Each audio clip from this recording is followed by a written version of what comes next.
Assalamualaikum warahmatullahi wabarakatuh. Saya Jui Tekesha Putri dari kelas 12-2 ingin menjelaskan tentang teks narasi. Nah, yang pertama, apa itu teks narasi?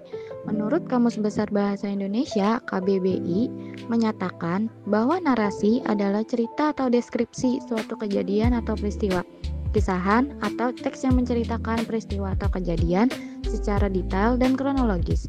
Teks narasi menyajikan beberapa peristiwa atau serangkaian kejadian yang disusun secara kronologis sesuai dengan urutan waktu. Peristiwa yang disampaikan dapat benar-benar terjadi, tapi dapat juga hanya khayalan saja. Dan selanjutnya ada ciri teks narasi. Yang pertama, menceritakan kehidupan manusia dengan mengikuti logika tertentu.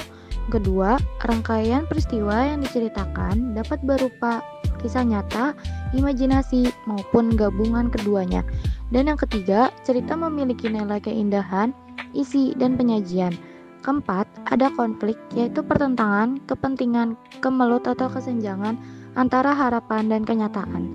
Kelima, adanya dialog untuk menghidupkan cerita. Dan yang keenam, penyajian pemilihan peristiwanya secara kronologis. Teks narasi juga memiliki 3 jenis, yaitu pertama, narasi ekspositoris atau informatif, bertujuan untuk menyampaikan informasi mengenai suatu peristiwa dengan tepat dan jelas, serta dapat memperluas pengetahuan pembaca.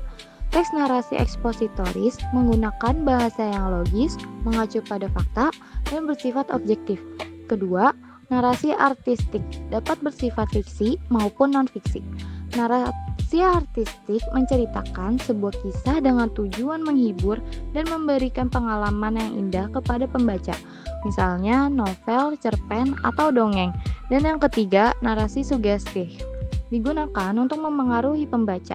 Narasi sugestif memiliki pandangan yang indah dibagikan kepada orang lain, dengan harapan pandangan tersebut dapat diadopsi pembaca.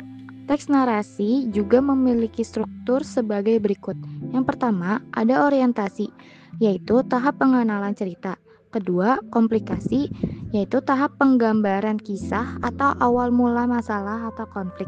Ketiga, resolusi, yaitu tahap pemecahan masalah. Dan yang terakhir, yang keempat, ada koda, yaitu tahap penutup, memuat pesan moral atau amanat. Teks narasi juga memuat fakta, fiksi, opini, dan asumsi. Nah, fakta, fiksi, opini, dan asumsi itu apa sih? Nah, yang pertama, fakta merupakan sesuatu yang benar-benar terjadi dan dapat diindra.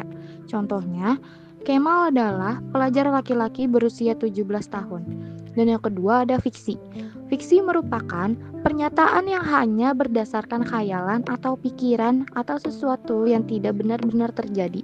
Contohnya, seandainya berani menentang perundungan saat SMP, saya tentu akan lebih percaya diri dan lancar berkomunikasi saat ini.